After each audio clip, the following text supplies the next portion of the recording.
Assalamualaikum warahmatullahi wabarakatuh, teman-teman. Warga Palestina, hijrah atau jihad? Warga Palestina harus hijrah, meninggalkan Palestina, atau jihad, melawan penjajahan? Pertanyaan ini saya rasa sangat perlu dijawab setelah ada salah satu video yang viral. Ustaz menyuruh warga Palestina untuk hijrah. Salah satu ustaz menyuruh mereka hijrah. Jangan jihad dulu, katanya. Video ini sempat viral di IG Uma sendiri, ya. Makanya insya Allah kita akan membahas pertanyaan ini, persoalan ini, hijrah atau jihad. لا يحصي لساني ثناء عليك فكل صلاحي منك وإليك عظيم العطايا مبسوط يديك تنفق كيف شئت والشر ليس إليك. Baik ya syabab, Uma ingin mulai dengan satu cerita yang Uma dengar langsung dari orang Palestina. Jadi teman-teman, ceritanya Palestina itu dijajah tahun 48, dijajah oleh Zionis Yahudi. Dan sejak tahun 48 sampai tahun 23 ini, Palestina itu mengecil, teman-teman. Jadi tanah orang Palestina itu mengecil karena diambil oleh orang Zionis Yahudi. Yakni kalau kita bandingkan misalnya tanah Palestina tahun 48 dengan tanah Palestina tahun 2023, itu lebih kecil yang tahun 2023. Jadi sampai hari ini tersisa di Palestina hanya dua bagian saja. Bagian yang pertama itu namanya bagian Gaza atau jalur Gaza, kadang-kadang disebutkan jalur Gaza. Dan bagian yang kedua itu adalah bagian Ad-Dhaffah Al-Gharbiyah atau tepi barat. Dan mereka tidak berbatasan. Dua bagian yang tersisa di Palestina itu tidak berbatasan. Letaknya seperti ini, ya. Bagian Gaza itu berbatasan dengan Mesir dan Israel, dan bagian tepi barat atau Ad-Dhaffah Al-Gharbiyah itu berbatasan dengan Yordania dan Israel. Dan Zionis Yahudi itu salah satu hal yang mereka lakukan secara konsisten adalah mengusir orang Palestina dari tanahnya sendiri, khususnya di Ad-Dhaffah, karena mereka menguasai Ad-Dhaffah. Kalau di Gaza, mereka tidak menguasai Gaza. Mereka hanya berani menyerangnya Gaza dari luar saja. Jadi di Al-Dhaffah itu mereka mengusir orang Palestina dari tanahnya sendiri. Ketika ada satu tanah luas yang dikosongkan, mereka mendirikan sesuatu yang namanya Al-Mustautanat atau pemukiman ilegal. Jadi mereka mengajak orang Israel dari kota-kota lain untuk tinggal di tanah orang Palestina yang diambil itu. Kemudian dikasih fasilitas air, listrik dan lain-lain supaya mereka mengubah demografi tempat tersebut. Jadi yang tinggal di sana kebanyakan orang Israel, bukan orang Palestina. Ini tujuan mereka, teman-teman, mendirikan pemukiman ilegal. Dan untuk mengusir orang Palestina dari tanah nenek moyangnya sendiri itu, mereka ada 3 cara, teman-teman. 3 cara yang mereka lakukan untuk mengusir orang Palestina dari rumahnya. Rumahnya yang mereka sudah tempati puluhan tahun, bahkan ratusan tahun, teman-teman. 3 cara. Cara yang pertama itu adalah mengusir secara maksa. Mereka memaksa beberapa keluarga untuk meninggalkan rumahnya sendiri. Satu RT dipaksa keluar dari rumahnya sendiri supaya RT ini dijadikan pemukiman ilegal untuk orang Israel. Ini cara yang pertama, tetapi tidak selalu mereka bisa lakukan. Cara yang kedua adalah memutus fasilitas. Karena sayangnya fasilitas air, fasilitas listrik, fasilitas gas itu semuanya dari Israel. Makanya mereka memutus fasilitas air dan listrik dan beberapa hal lain tidak masuk ke rumah orang Palestina supaya orangnya capek, supaya orangnya tidak bisa tinggal dengan nyaman di rumahnya lagi, dan mereka terpaksa untuk pindah. Ini cara yang kedua. Cara yang ketiga itu, dan ini cara yang kadang-kadang mereka lakukan, itu adalah menawarkan membeli rumahnya dengan harga yang sangat menggoda. Jadi ada orang Palestina misalnya di tepi barat yang rumahnya seharga 300 juta. Kemudian ditawari oleh Zionis Israel, ya, kami mau membeli rumahmu dengan harta 3 miliar. Jadi penawaran yang sangat menggoda, ya. Dan alhamdulillah orang Palestina yang tidak tergoda oleh tawaran ini, tetapi ini salah satu cara yang mereka menggunakan. Jadi teman-teman, dari cerita yang Uma sampaikan sekarang ini, kita bisa mengetahui bahwa salah satu tujuan Zionis Yahudi itu adalah mengosongkan Palestina, bikin Palestina kosong. bikin warga Palestina itu keluar dari tanahnya sendiri, bikin warga Palestina itu mengungsi di negara tetangga. Makanya teman-teman, ketika saya melihat video ustaz tersebut ketika beliau mengatakan bahwa orang Palestina harus hijrah, bukan jihad, ini masih lemah, masih ini, saya langsung kaget. Kenapa? Karena ini tujuan Zionis. Jadi saya tulis caption seperti ini kepada ustaz ini.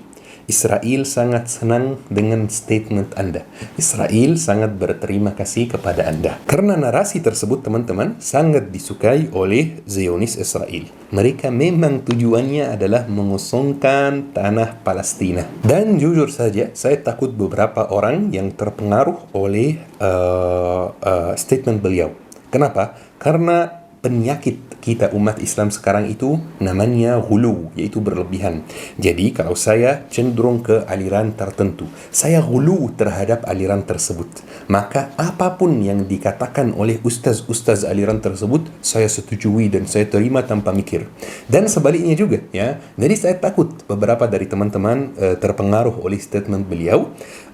Tetapi alhamdulillah banyak sekali komentar yang tidak setuju dengan statement beliau, banyak sekali komentar yang menantang statement beliau, dan ini bikin saya nyaman teman-teman. Kecuali sebagian kecil yang setuju dengan statement beliau. Ada salah satunya komentar, saya setuju orang Palestina tidak boleh jihad, harus hijrah. Jadi reply komentarnya dengan sederhana, ya oke, nggak apa-apa, berikan saya alamat rumahmu, nanti saya akan datang sama teman-teman mengambil rumahmu, kemudian saya akan mengundang ustaz itu untuk menyuruh kamu hijrah, bukan jihad dan melawan saya yang mengambil rumahmu. Karena soal Palestina itu teman-teman sebenarnya sangat-sangat sederhana. Tidak usah kita bahas yang kompleks-kompleks, sangat sederhana. Rumah kita diambil oleh orang dan kita melawan. Ada tetangga aneh yang datang dan mengatakan kepada kita, kamu harusnya hijrah ke rumah sepupu kamu, tidak boleh melawan preman yang mengambil rumah kamu. Kira-kira tetangga itu bagaimana ya? Kira-kira tetangga itu orang baik atau tidak? Statement tetangga ini baik atau tidak? Sesederhana itu teman-teman. Teman-teman, secara jelas, secara tegas, melawan penjajahan itu hukumnya wajib dalam Islam. Indonesia merdeka berkat perjuangan para pejuang Indonesia yang melawan penjajahan. Coba kalau ustaz seperti itu ada di zaman perjuangan kemerdekaan Indonesia, mungkin kita sekarang beda cerita ya. Sekali lagi teman-teman, saya sampaikan, dan alhamdulillah ini bidangnya memang ilmu syar'i, dan siap bertanggung jawab atas setiap statement yang keluarkan dari mulut. Saya siap bertanggung jawab di hadapan Allah Subhanahu wa taala. Melawan penjajahan hukumnya wajib dalam Islam. Luar biasa teman-teman perjuangan Indonesia melawan penjajahan. Coba lihat fatwa Kiai Haji Hashim Asy'ari tentang melawan penjajahan. Coba melihat peran Muhammadiyah dalam melawan penjajahan Belanda. Coba melihat fatwa-fatwa ulama Indonesia tentang melawan penjajahan. Tidak ada satupun yang mengeluarkan fatwa yang aneh seperti fatwa yang ustaz itu keluarkan. Coba teman-teman perhatikan hadis ini. Hadis yang sangat sederhana dan bahasanya sangat jelas. Ada orang yang datang kepada Rasulullah SAW bertanya. Dia mengatakan, ya Rasulullah, ara'aita in ja'a rajulun yuridu akhdha mali, ya Rasulullah, bagaimana menurutmu kalau datang seseorang hendak mengambil hartaku secara memaksa, mencuri? Kira-kira apa kata Rasulullah? Rasulullah mengatakan, Rasulullah bersabda, qala fala tu'tihi malak, jangan engkau berikan hartamu kepadanya. Jadi orang itu bertanya lagi, ara'aita in qatalani, bagaimana jika dia misalnya memerangi aku? Apa kata Rasulullah? Pergi, kabur, tinggalkan hartamu? Enggak, kata Rasulullah, qatilhu, perangilah dia sebagaimana dia perangi kamu. Jadi orang itu bertanya lagi, qala ara'aita in qatalani, bagaimana kalau dia membunuh aku? Jadi Rasulullah bersabda, fa anta syahid, kamu syahid. Taib, orang itu bertanya lagi, qala ara'aita in qataltahu, ya, bagaimana jika aku yang membunuh dia? Kata Rasulullah, huwa finnar, dia masuk neraka.